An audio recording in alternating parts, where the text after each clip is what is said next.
Welcome to Coffee with Kupke, a production of St. Paul Inside the Walls. Here on Coffee with Kupke, we grab a cup of coffee, at least we're claiming this is coffee. We sit with Monsignor Raymond Kupke, the pastor of St. Anthony's in Hawthorne, professor at Immaculate Conception Seminary, diocesan archivist.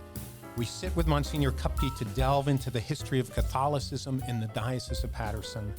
My name is Father Paul Manning. I am the vicar for Evangelization for the Diocese of Paterson. And here I am with Monsignor Kupke. So grab your cup of coffee and let's jump right in. I'm going to take a sip.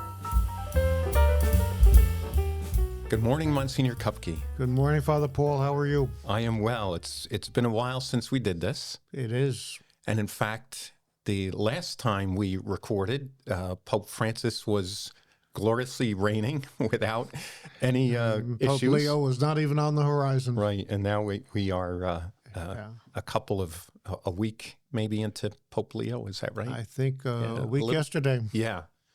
So Monsignor Kupke has been broadcasting on various platforms with various people.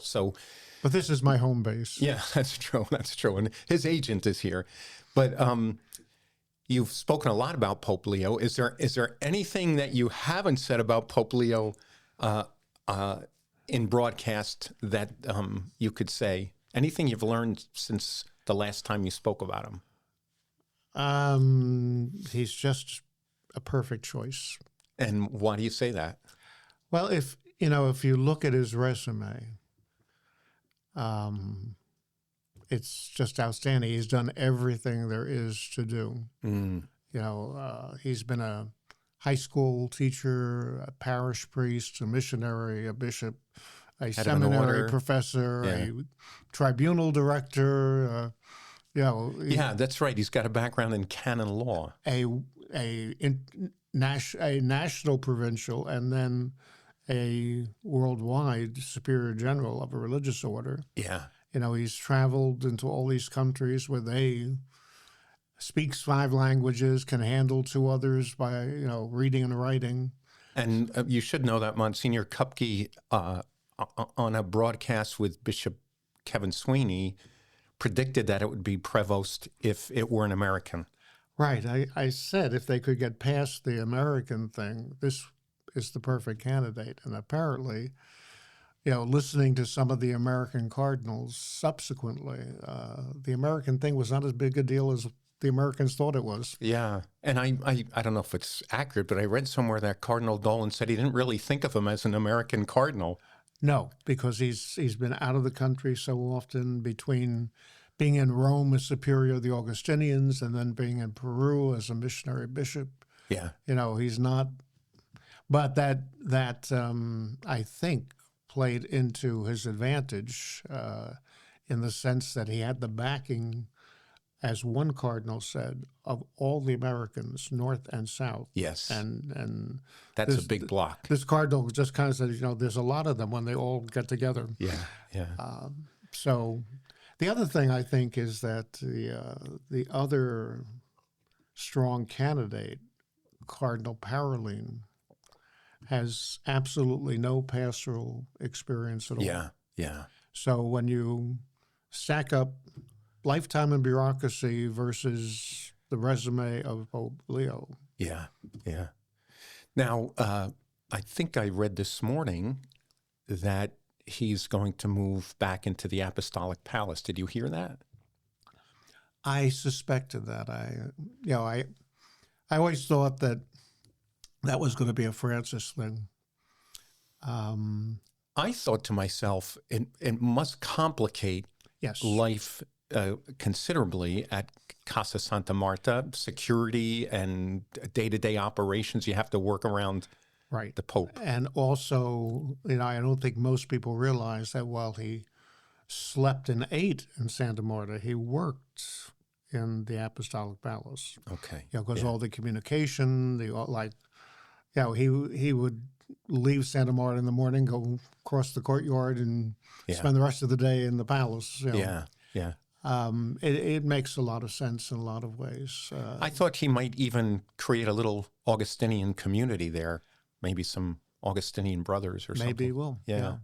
I think, with Francis, part of his thing was that he liked being around people all the time. And enjoyed coming down for meals with other people, and that part of Santa Marta appealed to him. Yeah, not everybody's built that way. Yeah. Leo seems to be a little bit more introverted. Well, I don't know about introverted, but certainly he's more logical. Yes. He would look, I think, at this and say, "They've What got makes this the most residence sense? for me. I Yeah. should stay there. Why rock that boat?" Yeah. Much was made of his attire and the choice of the name. Somebody mentioned to me that he was wearing black shoes and not red slippers. So any comment on any of those things? You mean Leo? Yeah. I think the red leather shoes are probably a thing of the past. Yeah. But he did wear the red mosetta that And the stole. that Francis kind of. Yeah, I thought that was aside. he certainly affirmed Francis and Francis's direction. At the same time, he honored Benedict and everybody John before him. Paul. I mean, Yeah. John Paul II wore that outfit. Yeah. But I think Leo is just very comfortable in his own shoes. Yeah. I think he doesn't have to slavishly follow a pattern. Yeah. Good. So, Well, the last before we start, I have a shout a out. comment. Oh. I got a note this week. That Bishop Sweeney's ordaining 3 new priests. Yes. In a couple of weeks.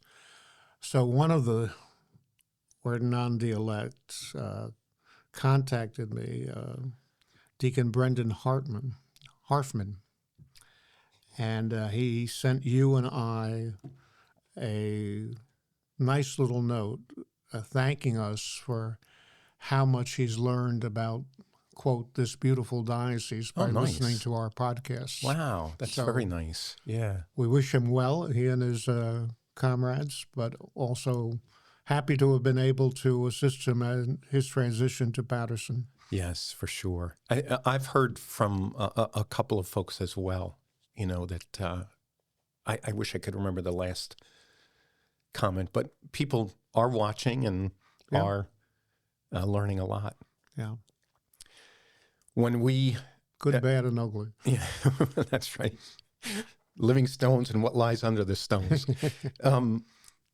When we finished our last episode, we ended with the death of Bishop Casey and talked about what a character he was. And there were just 2 anecdotes that I wanted to share before we move on.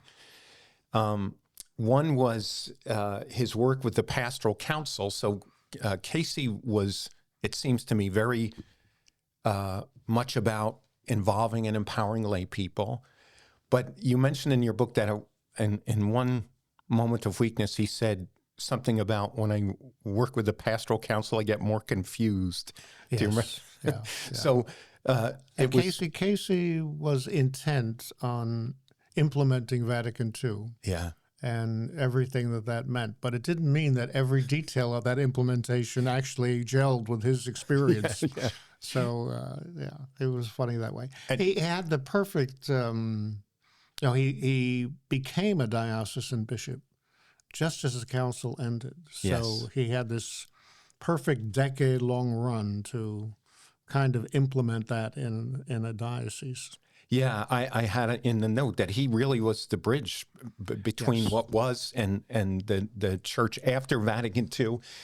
And in a lot of ways, the church we know now, even 3 bishops later, is the church that he built. Yes.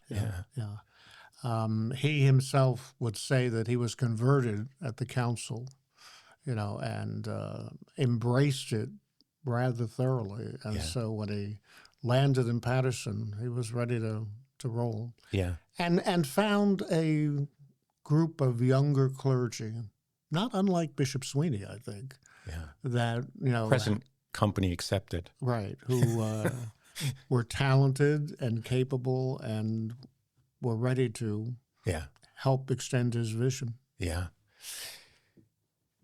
I think we spoke about his storied impatience.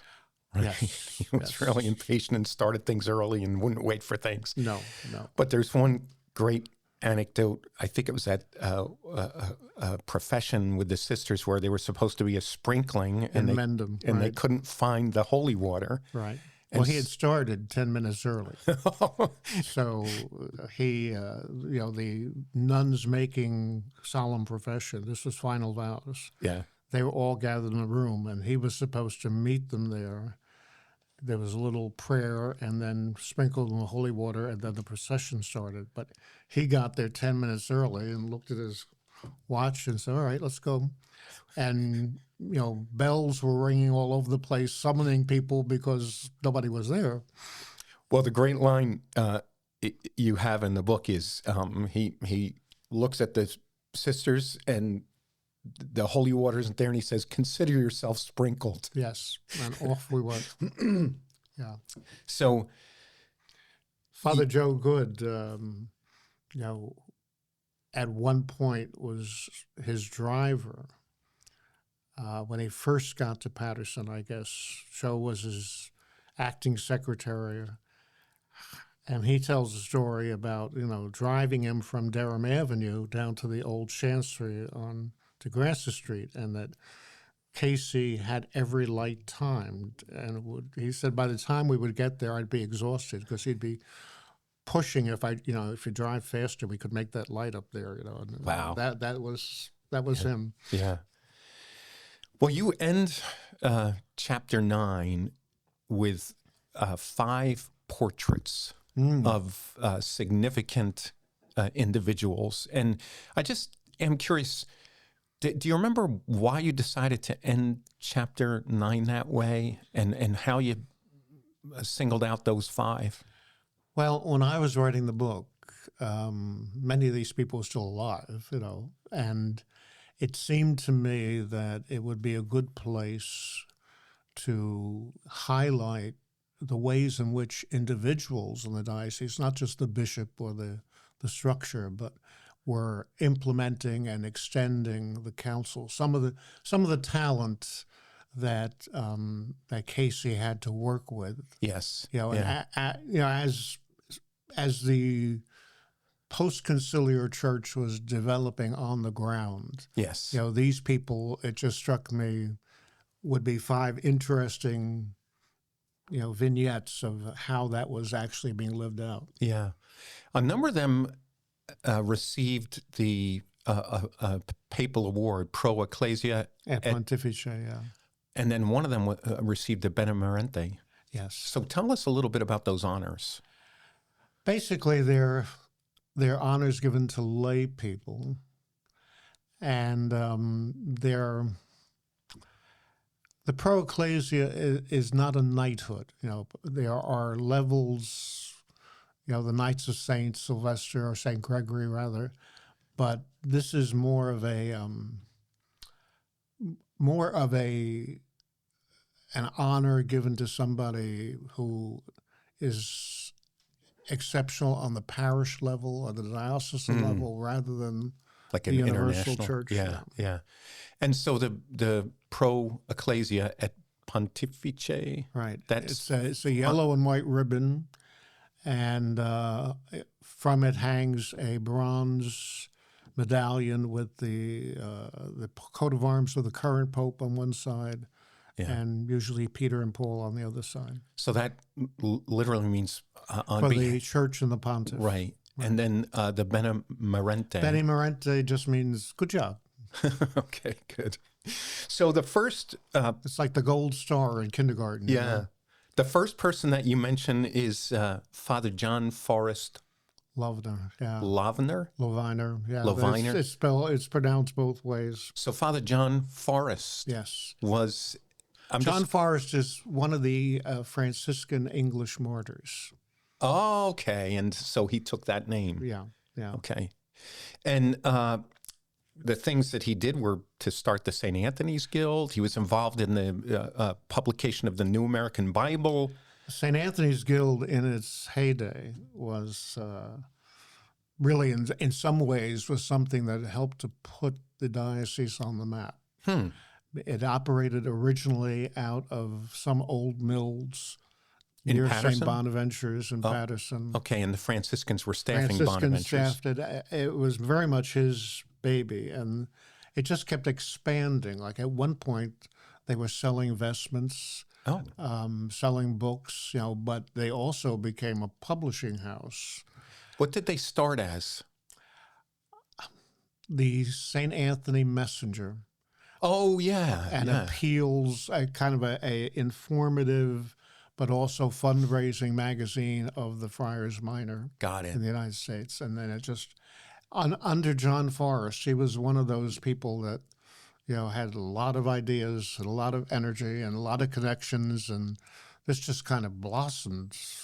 And then at some point, he purchases property up in Lafayette. Right. And which becomes first St. Raphael's Novitiate, and then later Christ House. Yes. Right. And it was a farm originally to Umbrian Farms, yeah. Umbrian Farms. Right. Umbria is the region of Italy that Assisi is in. Okay. And they were producing food for Franciscan communities? That I don't know. I'm not sure about that. I think that's what you said in your book. I don't know what you said. Yeah. But, there's still a little road up there, Father John's Lane. I always wondered. I passed that, and I would always wonder who Father John was, and here he is, Father John Forrest. Yeah. The second person is Callie Barrett. Callie Barrett was one of the parishioner at St. Paul's in Clifton. One of the winners of the Pro Ecclesia Award. Right. Yeah. She was the first female parish trustee in the diocese. Oh, my goodness. What year would have that been? This was during Rodimer's time as pastor of St. Paul's. So that would have been before 77? Yeah. Yeah. And so in addition to being a parish trustee, she was very, very involved in Scripture. So long before it became fashionable, she was running Bible study groups in St. Paul's, and both working to improve her background in Scripture. It's not like she ever went to a university and got a degree, but she read extensively, went to all kinds of workshops, took notes, and used this in promoting Bible studies at a time when, first of all, the format itself was almost unheard of on Catholic standards. Yeah.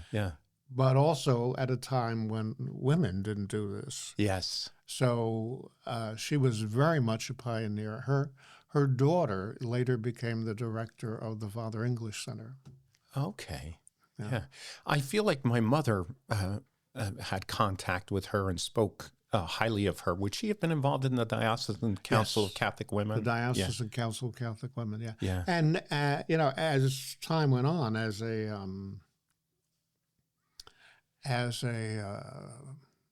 female, she became more and more popular as a speaker, like at Rosary communion breakfasts and that type of thing. Yeah.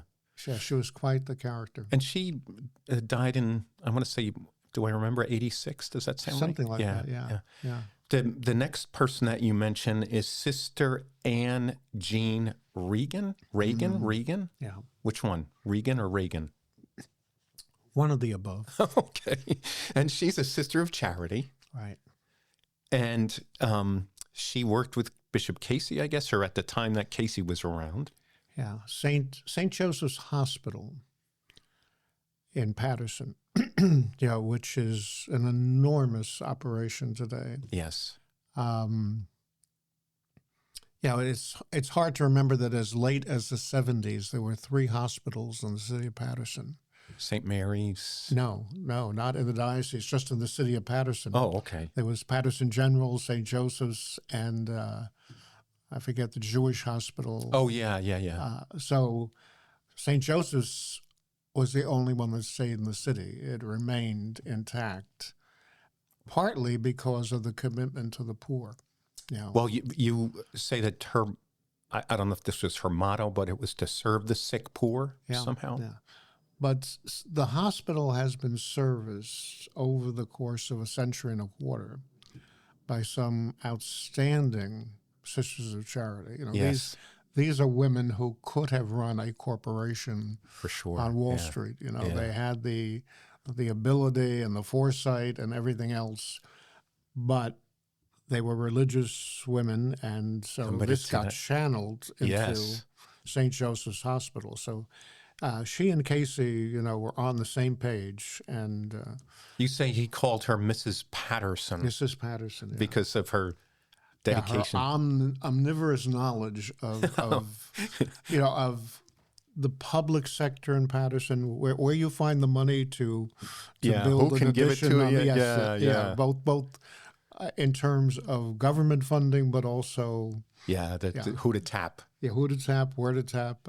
Yeah. She would later be succeeded by Sister Jane Frances Brady.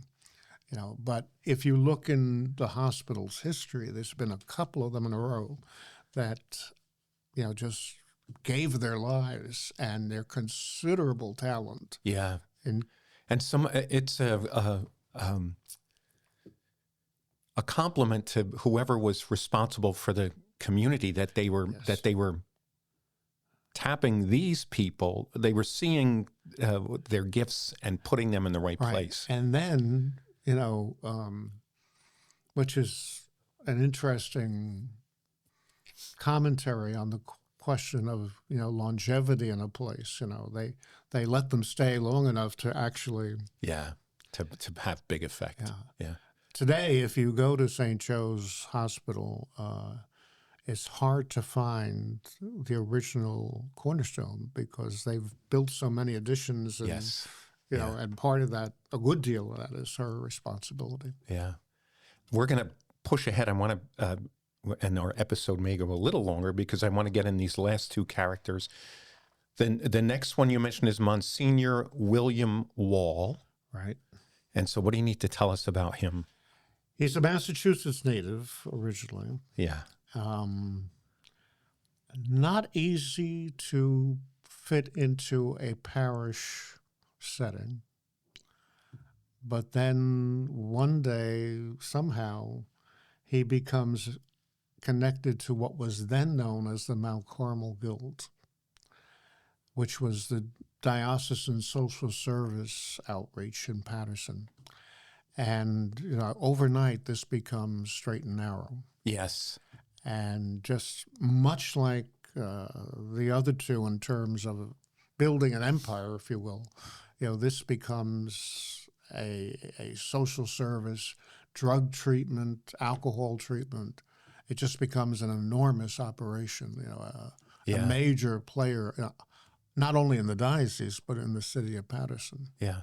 Now, what would the connection be to Catholic Charities? Would this be the origin of Catholic Charities, or? No. Catholic Charities actually begins as soon as the diocese is established, but it's Catholic Charities' first real outreach was adoption. Oh, yes. We talked about that in an episode. Yeah. But eventually, Catholic Charities becomes the umbrella for all of these. Sort of, kind of. It's kind of like, you know, the donkey and the tail. Who's wagging who? You know. Okay. You know, we're an umbrella for something that is bigger than the umbrella is. You know? Well, I found that this quote in Living Stones, and it summarized Monsignor Wall. And of course, I checked the footnote to see where it came from, and it was Bishop Casey's eulogy for Monsignor Wall. And Wall died tragically. He had purchased a property in Sussex, in Wantage Township, to serve as kind of like a country retreat for the men who were in recovery. Yeah. And he was mowing the grass up there one day on a tractor. Oh, boy. And the tractor fell over on him and killed him. Wow. So here's Bishop Casey's summary. Word quickly spread throughout the eastern part of the country that Paterson had a priest who would give a lift to those who needed it and asked no questions, who would provide them with a home, food, clothes, medical care, and a job when they were ready. Yeah. Yeah, that's beautiful. Sometimes, we in the diocese don't realize the strategic location of the city of Paterson. Especially with Route 80. Yeah. It's kind of like, Paterson is kind of like the last chance you have to rethink things before you hit the Big Apple and all the, complications of that city. there. Interesting. I one time, Catholic Charities for a long time ran a youth shelter, youth haven in Paterson. Oh, yeah. And I visited it one time, and they explained to me that, kids from Minnesota and Iowa coming on the traffic on 80, thinking that the Big Apple is the place to... Yeah, it's the Emerald City or something. Yeah. And that youth haven was the last possibility to get off the highway and get straight. Things, Yeah. So, Paterson has some aspects of it that we often don't think about. Yeah. And certainly Bill Wall exploited them. Yes. For the good. And then the last person is Ethel Williams. Ethel Williams, yeah. So African-American, convert, denizen of Our Lady of Victories in Paterson. Which we've spoken about many times. Yes. Yeah. And again, somebody pushing the church, but at the same time, she reminds you a little bit of a Dorothy Day. Absolutely faithful. Loving the church. But pushing at the same time. And so in social service, outreach to the poor, outreach to the Black community, she was a major figure in her time. And, the bishops would resort to her in some ways as, the one person they knew they could trust and depend on to help them interpret something, push something, move something. Yeah, she was a proofreader at St. Anthony's Guild. Yes. And then a teacher for many, many years. Many years, yeah. And then after that had a career with the diocese, it sounds like. Yeah. I once ran into, you never know where you're going to find this stuff out, but when I was Bishop Redimer's secretary, he would go to the Passaic County Jail every Christmas morning and say Mass. Yeah. So I was there with him, and he was, I don't know what he was doing, talking to the sheriff or visiting some hardcore prisoners somewhere in the jail. But I was sitting in the main area having coffee with one of the guards. A couple of them were sitting there. And she came up, and this guard basically said to me, she and I dated when we were both younger. And he said it wasn't going to go anywhere because she had a different love that compelled her in a different direction. And he couldn't compete with her love for the church. Yeah. So, well, we're going to leave it there. And that concludes chapter 9. So in our next episodes, we will be moving into the last chapter of Living Stones, chapter 10, and I think probably also throwing in an episode of Weird Diocese of Paterson. Surely not. Yeah. So until next time.